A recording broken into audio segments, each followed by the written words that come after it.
Islamic Library, enlightening about religion. عمر بن سالم حدادی نیشاپوری رحمۃ اللہ تعالی علیہ طریقت کے اماموں میں سے ایک بزرگ، خراسان کے شیخ المشائخ، زمین و زمان کے نادر حضرت ابو حفص عمر بن سالم حدادی رحمۃ اللہ تعالی علیہ ہیں۔ آپ صوفیاء کے بزرگ اور سردار اور تمام مشائخ کے ممدوح تھے۔ حضرت ابو عبداللہ لابوردی رحمۃ اللہ علیہ کے صحبت یافتہ اور حضرت احمد خضرویہ کے رفیق تھے۔ کرمان سے شاہ شجاع آپ کی زیارت کے لیے حاضر ہوئے تھے۔ جب آپ بغداد میں وہاں کے مشائخ سے ملاقات کے لیے تشریف لائے تو عربی زبان سے ناواقف تھے، اس لیے مریدوں کے واسطے سے گفتگو کی، مگر خیال کیا کہ یہ بڑے عیب کی بات ہے کہ خراسان کے شیخ المشائخ کے لیے ترجمان کی ضرورت پڑے۔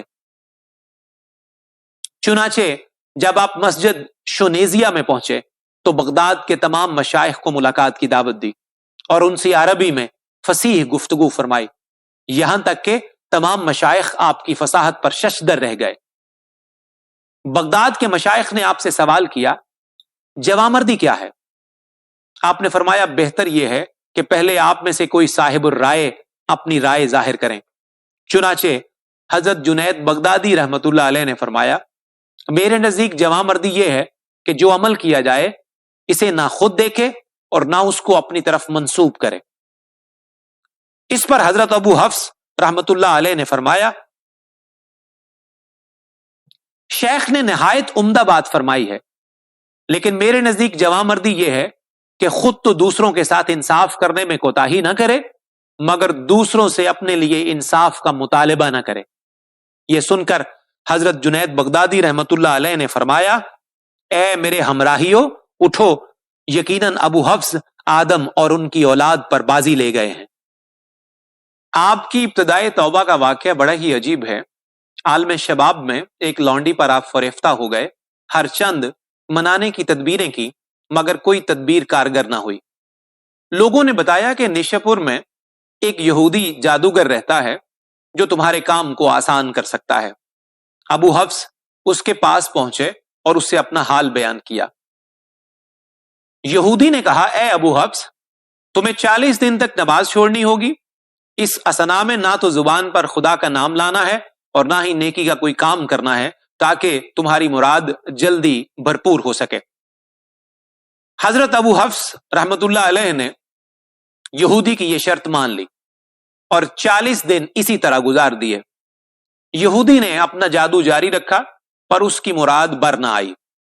یہودی کہنے لگا، غالباً تم نے شرط پوری نہیں کی، ضرور تم سے کوئی خلاف ورزی ہوئی ہے اور نیکی کا کوئی کام ضرور تم سے سرزد ہوا ہے، ذرا سوچ کر بتاؤ۔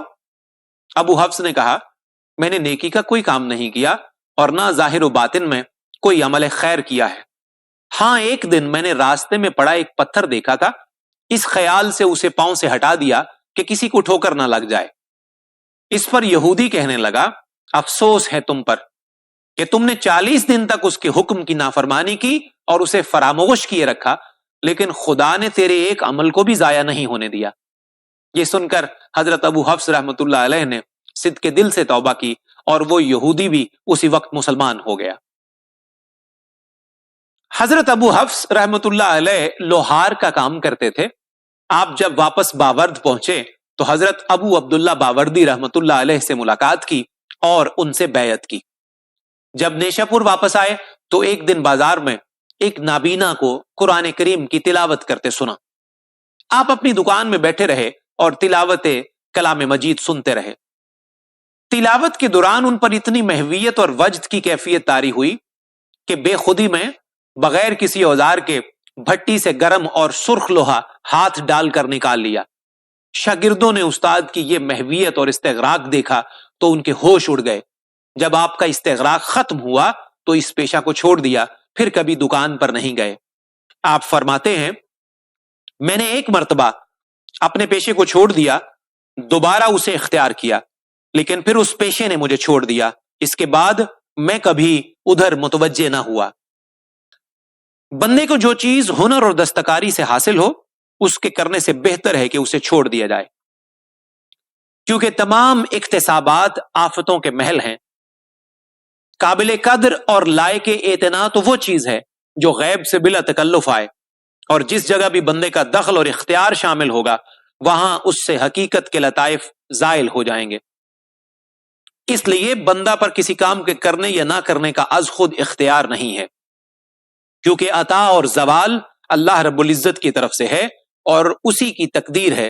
جب عطا ہوتی ہے اسی کی طرف سے لینا بھی ہوتا ہے، اور جب زوال ہو تو اسی کی طرف سے ترک بھی ہے. جب ایسی حالت ہو جائے تو اسی کی قدر و قیمت ہوتی ہے، کیونکہ اخذ و ترک کا قیام اسی کی طرف سے ہے، نہ یہ کہ بندہ اپنی کوشش سے نفع یا دفع کرتا ہے. معلوم ہوا کہ اگر مرید 1000 برس قبول حق کی کوشش کرے تو یہ ممکن نہیں، ایک لمحہ کے لیے بھی حق تعالی قبولیت کا شرف دے دے، اس لیے کہ اس کی قبولیت توازن سے مقرر ہے اور دائمی مسرت پہلے ہی شامل ہے.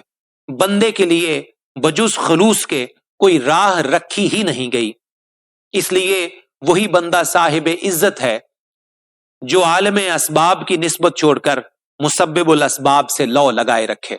طریقت کے اماموں میں سے ایک بزرگ گرفتار بلا و ملامت حضرت ابو صالح حمدون بن احمد رحمت اللہ تعالی علیہ، آپ مشائخ متقدمین میں تقوی اور ورع میں اپنا مقام رکھتے تھے، علم فقہ میں بدرجہ یتم عالم تھے، حضرت امام سوری رحمت اللہ علیہ کے مذہب کے متبع، اور طریقت میں حضرت ابو تراب عسکری بن الحسین رحمت اللہ علیہ کے مرید تھے.